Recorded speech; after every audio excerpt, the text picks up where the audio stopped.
Proklamasi Tanggal 17 Agustus Kami, 1945, bangsa Indonesia, Bung Karno dan Bung Hatta membacakan dengan teks proklamasi sebagai menyatakan tanda kemerdekaan bangsa Indonesia. Bung Karno dan Bung Hatta memasuki latar hal-hal yang dan membacakan mengenai proklamasi. pemindahan kekuasaan Setelah kemerdekaan, dan Indonesia lain-lain tidak benar-benar merdeka. Markas Bung, 10 November 1945. Kita tidak bisa diam saja di sini. Kita harus mengusir manusia penghancur itu. Ya, kita harus mengusir mereka. Saja kalian berbeda seperti itu. Saya yakin orang-orang itu pasti akan pergi dengan sendirinya. Tapi sampai kapan mereka akan pergi? Haruskah kita menunggu? Kita sudah tidak sabar lagi. Ayo, habiskan Sabar, kita. Wali. Kita tidak boleh gegabah seperti itu. Sabar, sabar terus yang kau ucapkan. Sampai kapan kita harus bersabar? Kita akan punah dengan Indonesia. Saya tahu. Saya juga mempunyai hasrat seperti kalian. Tapi kita harus mengatur strategi. Mereka mempunyai senjata dengan kita mempunyai baju tinggi. Benar, apa yang dikatakan Pak Romo? Ya sudah, lebih baik kita pulang saja. Mereka berempat pulang. Lalu setelah itu, ketiga wanita beserta barisannya sedang mengibarkan bendera. Datanglah pasukan Belanda dengan membawa pistol. Hei, sedang apa kalian?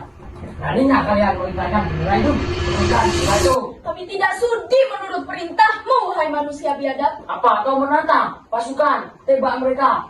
Penembakan. Setelah beberapa menit kemudian, pengibar bendera tengah sadar dan dia berbicara Pak sedang berpuisi. Mengalir deras, darah membasahi tersiksa. Membawa angin, entah jauh bagaikan punggung rindukan. Jiwa terkurung, tersiksa hanya menjadi malam. Bulan yang menjadi tahun, sekian lama menanti dirinya tak habis. Andai aku kesatria, aku pasti akan menyelamatkan. Tapi semua ini hanya mimpi dirinya lah yang harus berusaha untuk membawa pergi dari kegelapan abadi. Setelah itu, Ani pingsan kembali dan teman-teman pasukan Bung Tomo datang dan Bung Tomo merangkul Ani terus bertanya kepada Ani yang tubuhnya tak berdaya. Kenapa ini, Andi? Ini semua ulah Belanda. Kenapa mereka akan seperti ini? Aku tidak tahu, Tomo. Tiba-tiba mereka datang dan menembak kami. Apa salahmu, Andi? Ani tidak sempat berbicara lagi, lalu ia meninggal karena tembakan Belanda. Lalu, setelah pasukan Tomo mengurus korban penembakan tadi, Bung Tomo berkumpul ke markas kedua, yaitu di tengah dekat hutan.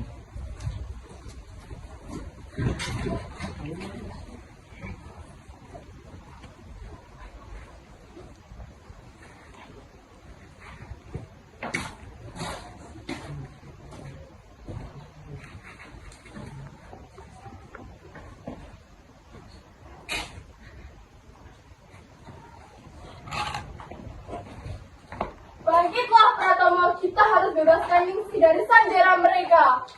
Saya bersumpah akan membebaskan penyiksaan dari sandera mereka. Sabar, Pratomo. Baiklah. Terima kasih.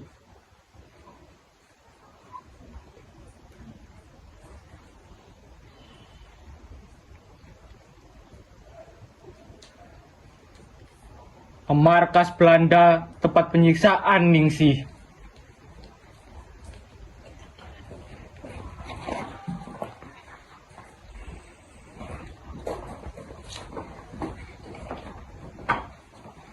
Hei orang Indonesia, berbicaralah.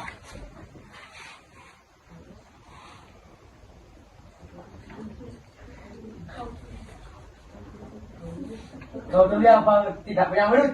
Tak sudi aku berbicara dengan kalian. Kau disiksa untuk berbicara.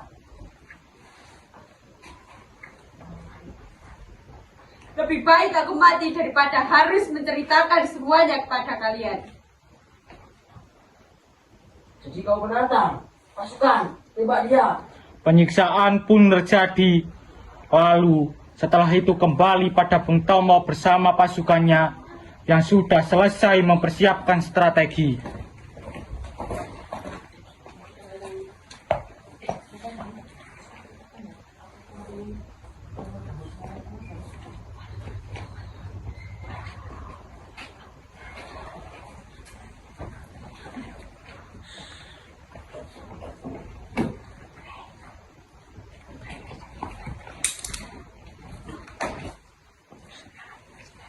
Ini perjuangan kita yang terakhir. Sekarang, merdeka atau mati, itulah yang kita ucapkan. Merdeka! Merdeka! Merdeka! Merdeka! Setelah itu mereka menuju markas Belanda dan mereka melihat warga sedang di luar. Dan warga melihat pasukan Bung Tomo.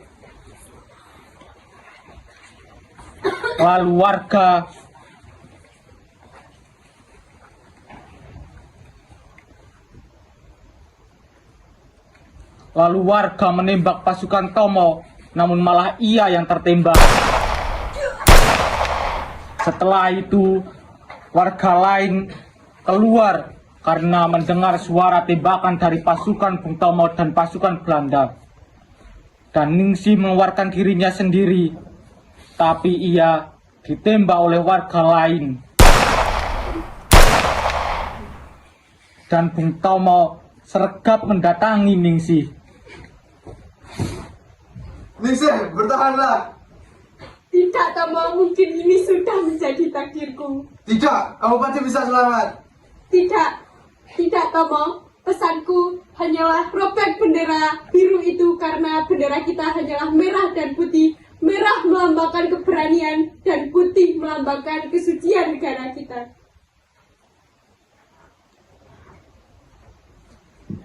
Ali. Tidak.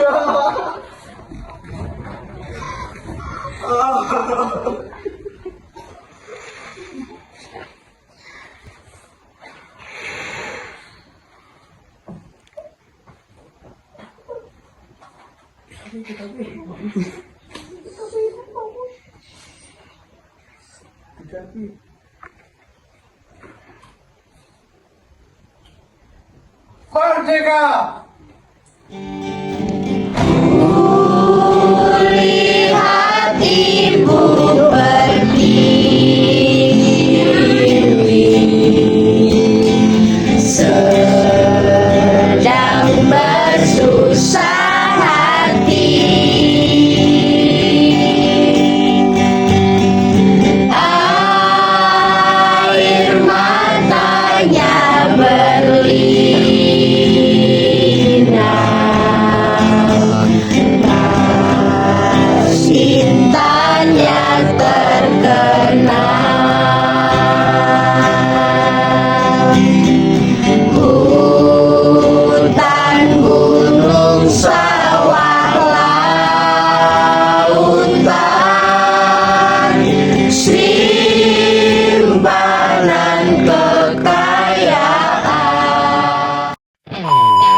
Sampai